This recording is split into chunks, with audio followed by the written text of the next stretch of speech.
The moment you see a tyrant trying to convert a country into a superpower, it is not going to be a superpower. It is because of the individuals in America that America is a superpower. As far as BRICS is concerned, it's a made-up acronym. It's a made-up acronym because someone at Goldman Sachs wanted to sell new products. Just because someone came up with BRICS does not mean that these countries should have come together. BRICS is a non-entity. There are only two countries in BRICS of significance, and those countries are China and Russia. This whole concept of emerging markets is an oxymoron. Because for me, I was thinking that apart from looking at a very individualistic point of view, we look at a little bit more broader perspective, something which we are all thinking, but nobody tends to talk about, because I feel like there's a big problem. A lot of people don't realize it, but we all are talking about that. Which country is the next superpower? Everybody is characterizing China, India, Russia. Everybody is pointing fingers at somebody. But we haven't really discussed what is the criteria. Like, how do you define a world power? What is a world power? And I feel like the biggest criteria should be economics and then other things. Because without economics, you cannot run a nation. You cannot be a superpower. So how would you say, as an economist yourself, how do you define a world superpower? Well, very important about a country becoming a superpower is that it has no intentions of becoming superpower. What it does is it gives its people freedom to act and freedom to evolve. What America has given its people is liberties. America is among the most open-minded, among the most generous people on the planet. It is because of the individuals in America that America is a superpower. Now, Britain was superpower for the same reason. It was a small country, and Britain ruled 1/3 or more of the world at one point of time, despite being just a small country, because it created a philosophical base in its society. There wasn't a tyrant trying to convert that country into a superpower. The moment you see a tyrant trying to convert a country into a superpower, it is not going to be a superpower because people in that country will lose faith, will lose ambitions, will lose motivation to do better. America is great because it allows its people to do as best as they can. And that is why America is superpower. And I think that is why America will continue to be the superpower in the foreseeable future.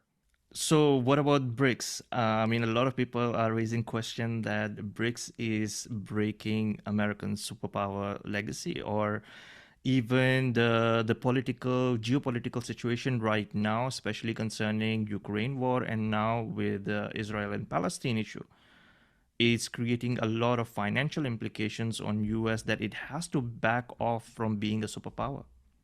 The thing is, backing off doesn't work because America is the only country there. As far as BRICS is concerned, it's a made-up acronym. It's a made-up acronym because someone at Goldman Sachs wanted to sell new products. I work in the capital markets, so I see people creating products to market to fund managers. So just because someone came up with BRICS does not mean that these countries should have come together. Now, so for me, BRICS is a non-entity. They are trying to create something out of nothing. There are only two countries in BRICS of significance, and those countries are China and Russia. And China and Russia managed to trade among themselves without an organization anyway. So they trade in yuan and they trade through their borders anyway. So the whole reason behind these other latch-ons, the other countries to become part of BRICS, makes no sense to me. they fight with each other. I mean, look at any of the other countries in BRICS. They have no trust. They have not really much trade among themselves. And recently, Argentina decided not to even become a part of BRICS because it clearly doesn't make sense. And I'm all on the side of Argentina. Now, the only reason BRICS makes sense is because China does not want to become too visible as a powerful entity, and it wants to hide behind an acronym to get on with its business. China is a focused country. China, for the last 3 decades, has been very focused on economic development of its people. Um, and Faison, I go to China several times a year. China changes every quarter. Every quarter, when I go to China, China is a different place because they are focused on economic development. They are not trying to become a superpower, and they're trying to do their business. And that's the only reason I think China is a part of BRICS, because it doesn't want to become too visible in world affairs. So, do you think that the China will actually influence BRICS to be much more stronger than the Allied? Again, the only thing really of significance in BRICS is China. And China has currency swap agreements with Middle Eastern countries now. They are doing trade in using yuan, and they are already doing trade using yuan in Russia. So China is pretty much getting what it was supposed to get, even without BRICS. I think China is probably just, getting along. It doesn't want to fight back or be a separate entity. But at the same time, there's too much of an anti-China sentiment in the Western society. Anti-China sentiment created by its media and its politicians. And China probably doesn't want to become too visible. So if it can become a part of a bigger group that it can dominate um, behind the curtain, I think that's what it will happily do. I always believe that there can never be two superpowers at the same time. There always has to be one entity or one nation, one country, or whatever you call it, who is going to be leading. When it comes to BRICS or when it comes to the US bloc with NATO, we have seen the same thing. In NATO, US has always been the pusher. When it comes to BRICS, there are certain, you can say, countries which are trying to lead in their own way, but nobody has actually taken the throne yet. Nobody has actually said that, like, okay, we are the one who are going to be leading. We are going to be the decision makers. At the moment, you see that Russia is doing their own thing. They have their own policies going on. You see China, they have their own policies going on. And you can say, to some extent, even India is playing its own role as well. And you can see in the media, all these three countries are playing a big role in economics. Maybe not in the whole economic scenario, but in their own way. China is exporting not just manpower, but at the same time technology all over the place. In terms of India, they are one of the biggest exporters of manpower in a lot of nations, especially in developing nations. And then when it comes to Russia, it's a very different ballgame as well. So moving forward, definitely somebody has to take a lead. And do you think, like how you are mentioning that China is, I mean, this whole organization is is it safe to say that China created BRICS No, Goldman Sachs created BRICS. for China? Goldman Sachs, no, not for China. They just wanted to sell a product, so they created this strange acronym Mhm, BRICS. And Faison, another thing is that this whole concept of emerging markets is an oxymoron, mhm, because these emerging markets are not emerging markets. South Africa is going down the drain. It is collapsing. India is collapsing. Uh, China and Russia are the only entities in BRICS that makes sense to me. Um, and Vietnam is not a part of BRICS, which is actually improving quite rapidly. Cambodia is probably going to do well as well in the future, and it is not a part of BRICS. But the What about Saudi problem Arabia? is, well, Saudi Arabia is still not a part of BRICS, but again, I think the issue is that Saudi Arabia and China already have currency swap agreements, so they don't really need another entity to trade through. They are already trading through uh, yuan, and another thing is that Saudi Arabian currency is pegged to American dollar. So for in a way, when they trade through their local currencies, they are actually either trading through yuan or in US dollar. Yeah. So maybe it's just an idea. Maybe you can reflect on it a little bit further. Maybe this alliance can actually help build better relations within this subcontinent in Central Asian area. No, it won't, because the problem with the subcontinent is that these people like to fight. These people are driven by hate, and these people want to blame others for their problems. These countries, the subcontinent, the Indian subcontinent, has been a failure since the departure of the British, and they are always looking forward to blame someone else, and their leadership wants to do the same thing. Their militaries want to do the same thing. They're always blaming the other guy instead of accepting responsibility. And Faizan, that is what makes that is why these people are wretched and weak. And Americans are a superpower not because they want it to be superpower, but because they accept self-responsibility. When things go wrong in America, Americans accept that it was their mistake. I have been Faizan to close to 100 countries. I have never met more open-minded, more compassionate people than Americans, and they are creative as people as well as a result. And they are welcoming. They welcome all kinds of people to come into their countries, and they accept others as their own countries. And that is what makes America a superpower. And that because those ingredients aren't there in the subcontinent, those countries are not going to become superpower. And the problem is that the whole interest to become superpower uh, works against you, because it is when you give freedom to your people, when you create a liberty-oriented society, that is when the nation becomes powerful, not by creating a tyranny so that you can become a superpower. And again, one country that I think is doing a lot of good things is China. China, I talk with Chinese. Chinese feel reasonably free and good about their country. Chinese women go out at 2 o'clock in the night and they don't worry about their safety.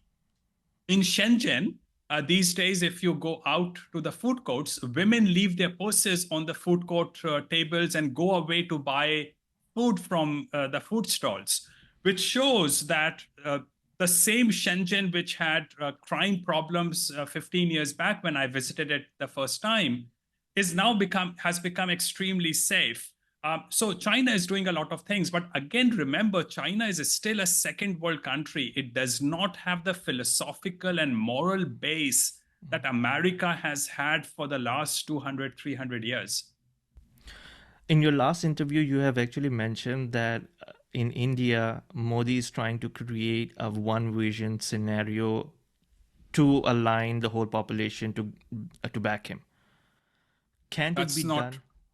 Something along that line, right? I don't think I said that. Just to clarify that thing, he is trying to bring people together, but at the same time by creating hatred towards the minorities. And by creating hatred towards the minorities, the problem is that Muslim nationalism will increase, the Sikh nationalism will increase, because those people will say that, hey, if Hindus can decide to have Hindutva, why can't we decide to have our own nationalism? Northeastern people will create their own nationalism.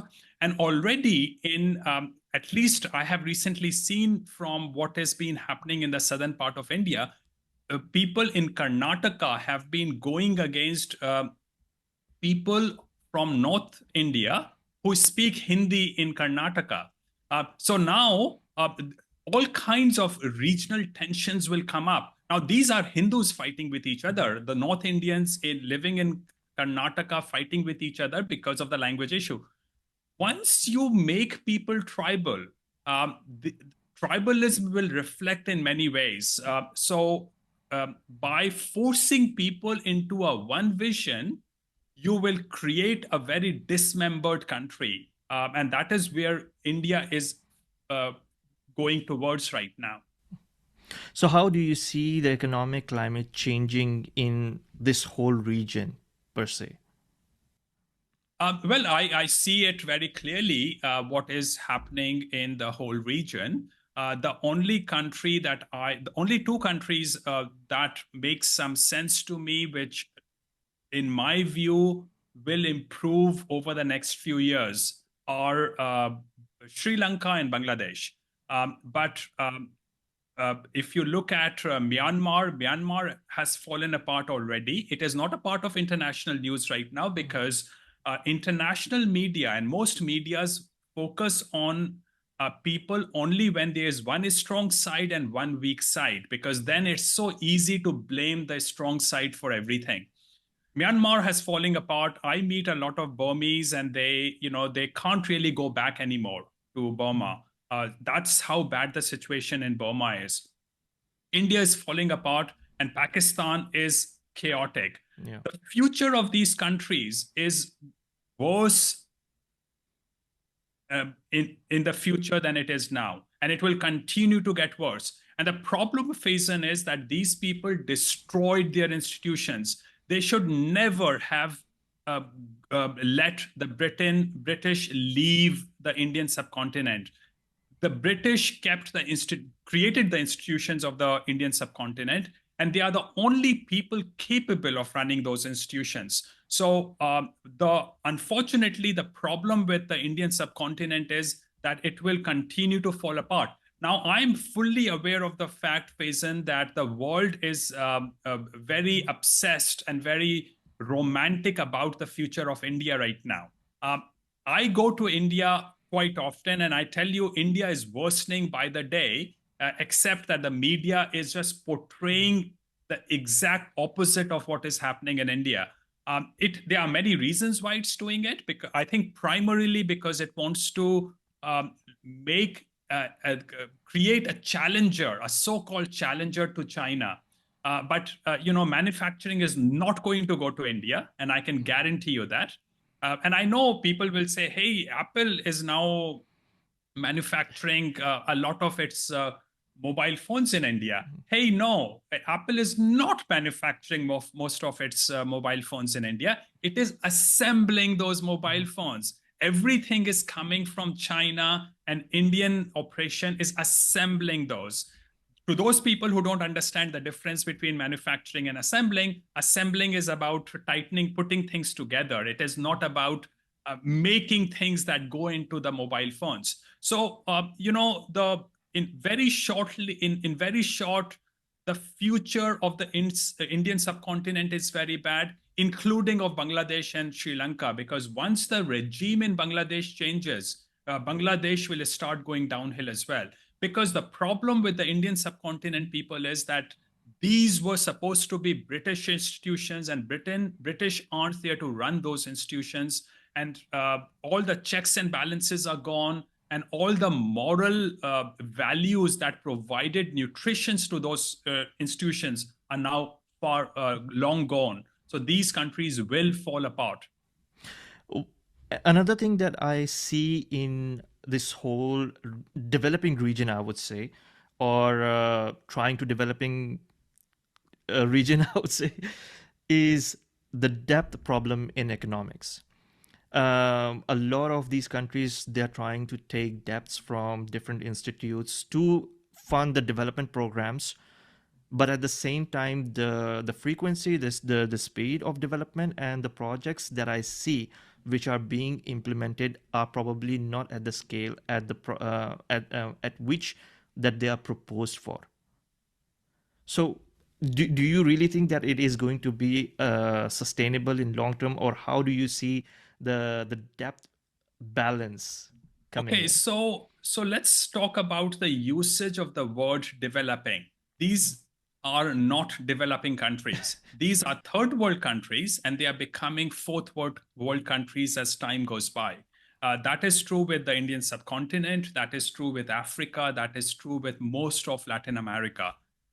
These countries are not developing countries. They are undeveloping countries. They are reverting back to their pre-colonial past. They are going to get worse with time, socially and eventually economically as well. So firstly, they are not developing countries. The second issue is that a lot of these countries think that putting in infrastructure the way China did is going to somehow propel them into a growth path. So what they are doing, and I can talk about, at least, a lot of African countries built train lines and highways, and they were unable to pay debts. Sri Lanka did exactly the same thing. They were unable to pay their debts. Pakistan did the same thing, and they had problems with the ports, payment of the payments related with the ports. India is now doing exactly the same thing. India is loading itself with debt to build infrastructure, thinking that building infrastructure will automatically lead to higher growth rate. This is what is called what I would call cargo cult mentality. People should, it's a proper English term. A lot of people don't understand what it means. It basically means that you put the cart before the horse. You think that by building the infrastructure, manufacturing and growth and economic growth uh, will trigger in their societies.